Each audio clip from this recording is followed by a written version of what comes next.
Lesson 3 the fish and the duck. The fish and the duck, इसका आज हम answer question देखेंगे। तो शुरू कर लेते हैं। सबसे पहले क्या दिया है, न्यू वर्ड्स, नए शब्द। इसका हम यहाँ पर अर्थ देख लेते हैं। पहले यहाँ पर दिया पुश, पुल का अर्थ होता है खींचना, और यहाँ पर दिया पुश अर्थात ढकेलना। SHORE शोर अर्थात किनारा। SHEEP सीप, सीप अर्थात यहाँ पर हो जाएगा भेड़। SEA अर्थात सागर। SEEK सिख अर्थात मांगना। SELL सेल अर्थात बेचना। EARTHWORM ईअर्थवर्म अर्थात केचुआ। उसके बाद है SHELL सेल अर्थात शंख। उसके बाद यहाँ पर देखेंगे रीड एंड राइट, पढ़ो और लिखो। सबसे पहले यहाँ पर दिया आंसर दिस क्वेश्चन, इन प्रश्नों के उत्तर दीजिए। ऐसे लेते हैं। तो सबसे पहला क्वेश्चन दिया है व्हाट वाज सुमित डूइंग।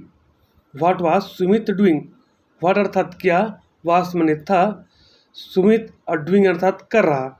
तो सुमित क्या कर रहा था, तो इसका आंसर क्या हो जाएगा यहाँ पर, सुमित वास, डूइंग को हटा के क्या करेंगे हम, फिशिंग। सुमित वास फिशिंग अर्थात सुमित जो है मछली पकड़ रहा था, सुमित वास फिशिंग।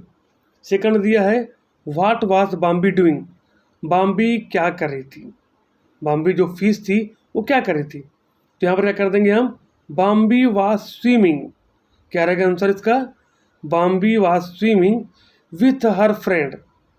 बॉम्बी अपने दोस्तों के साथ में तैर रही थी, तो बॉम्बी वास swimming with her friend. Okay. Third यहाँ पर दिया है what did बॉम्बी put on the hook, बॉम्बी ने जो मछली पकड़ने की कांटा है, हुक है, उसमें क्या रख दिया है। तो यहाँ पर क्या करेंगे हम, बॉम्बी पुट अ किंग सेल। क्या बोलेंगे हम यहाँ पर, बॉम्बी put a king sail on the hook. इसी में आंसर छुपा हुआ है, मात्र आपको क्या करना है यहाँ पर, पुट के बाद में अ किंग सेल या सेल बस लिखोगे चल जाएगा। बॉम्बी put a king sail on the hook. ठीक है। अगला दिया यहाँ पर व्हाई वास सुमित अनहैप्पी। वास अर्थात था, सुमित अनहैप्पी अर्थात उदास। सुमित क्यों खुश नहीं था, उदास क्यों था। तो इसका आंसर क्या हो जाएगा, सुमित वास अनहैप्पी बिकॉज। क्या लिखेंगे हम, Sumit was unhappy because there are a king cell not a fish on the hook. ठीक है। इसका जो आंसर थोड़ा लंबा हो जाएगा, Sumit was unhappy because there are a king cell not a fish on the hook.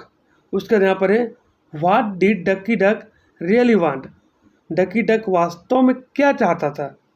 ठीक है। लास्ट टाइम हमने देखा what did Ducky Duck really want, तो इसका जो आंसर क्या हो जाएगा यहाँ पर, डकी डक रियली वांट। क्या रहेगा, डकी डक रियली वांट। तो इसका जो आंसर है यहाँ पर छुपा हुआ है, डकी डक रियली वांट। यहाँ तक लिखेंगे, उसके बाद आपको जोड़ना होगा टू ईट टू बॉम्बी। क्या जोड़ देंगे यहाँ पर, टू ईट टू बॉम्बी अर्थात खाना चाहता था किसको, बॉम्बी को। तो यहाँ पर आंसर लिखेंगे Ducky Duck really want to eat to Bombi, इसका आंसर बन जाएगा। ठीक है। नेक्स्ट यहाँ पर दिया है हु सेड अर्थात किसने कहा। हमने पाठ पढ़ा, उसके अनुसार देखा है यहाँ पर व्हाट अ टेस्टी ट्रैप। किसने कहा यहाँ पर व्हाट अ टेस्टी ट्रैप, किसने कहा, Bombi. Bombi said to himself, Bombi ने अपने आप से कहा। उसके यहाँ पर दे it is a king cell not a fish how unlucky I am. यह किसने कहा, सुमित ने। सुमित सेड हिमसेल्फ, सुमित ने अपने आप से कहा कि मैं कितना अनलकी हूँ, है ना। उसके यहाँ पर दे you are very clever Bombi come be my friend, तुम बहुत चालाक हो, चतुर हो बॉम्बी, क्या मेरे से दोस्ती करोगी। यह किसने कहा, डकी डक। किसने कहा, Ducky Duck to Bombi, Ducky Duck ने बॉम्बी से कहा। पर अंतिम में दिया है but I think I am too young to play with you. क्या, but I think I am too young to play with you, किसने कहा यहाँ पर, बॉम्बी ने कहा द डकी डक से। इस प्रकार से इसका आंसर हो जाएगा। अब यहाँ पर दिया से अलाउड, तो यहाँ पर जो लिखित शब्द है उसको आपको उच्चारण के साथ अच्छे से बोलना है। उसके यहाँ पर दिया है लिसन एंड रिपीट, सुनो और दोहराओ। पहले यहाँ पर दिया सी, दोनों सी लिखा है लेकिन दोनों का जो अर्थ है अलग है। सी का तात्पर्य यहाँ पर हो जाएगा सागर, इसका मतलब होता है वहाँ। सेल, इस सेल का मतलब होता है बेचना और इस सेल का मतलब होता है संघ।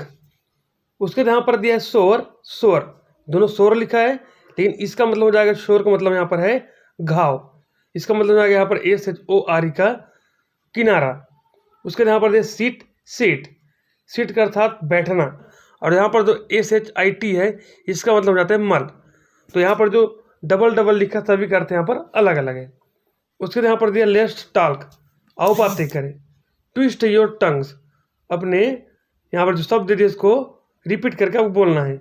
सी सेल्स ऑन द सी शोर, क्या सी सेल्स ऑन द सी शोर, इस प्रकार से आपको बोलना है, अभ्यास करना है।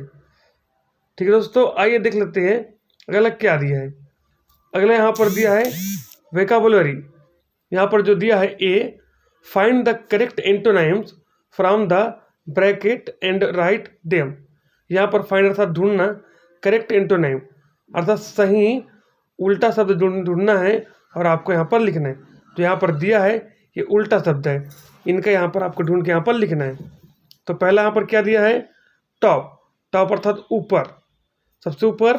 तो यहाँ पर उसका जो अपोजिट हो जाएगा यहाँ पर एंटोनाइम बॉटम, क्या हो जाएगा यहाँ पर बॉटम, यहाँ पर लिखेंगे बॉटम। उसके बाद यहाँ पर अंडर अर्थात नीचे, तो इसका जो हो जाएगा ओवर, ऊपर, क्या हो जाएगा इसका ओवर। फिर उसके बाद फार अर्थात यहाँ पर दूर, तो इसका जो अपोजिट हो जाएगा एंटोनाइम नियर लिखेंगे यहाँ पर।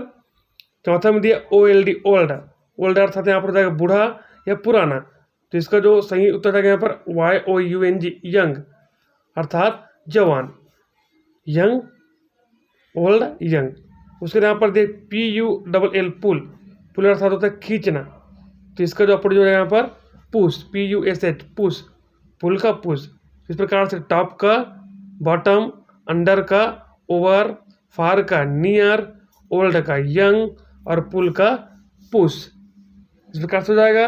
आइए देख लेते हैं अगला यहाँ पर दिए बी में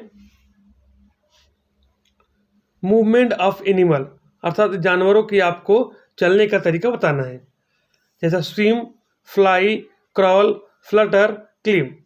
तो यह जो क्रिया है कौन करता है, इसको अंदर से भरना है। तो यहाँ पर पहला में दिया है स्नेल अर्थात घोंघा। तो घोंघा कैसे करता है, स्विम करता तैरता है कि फ्लाई करता उड़ता है कि फ्लटर कि क्लिम अर्थात चढ़ता है। तो यहाँ पर सही तो हो जाएगा यहाँ पर क्रॉल, क्या हो जाएगा यहाँ पर क्रॉल अर्थात फिसलता है वो, स्नेल क्रॉल करता है। फिर से जो क्या करता है स्विम तैरती है। वर्स क्या करती है, वर्स जो है फ्लाई।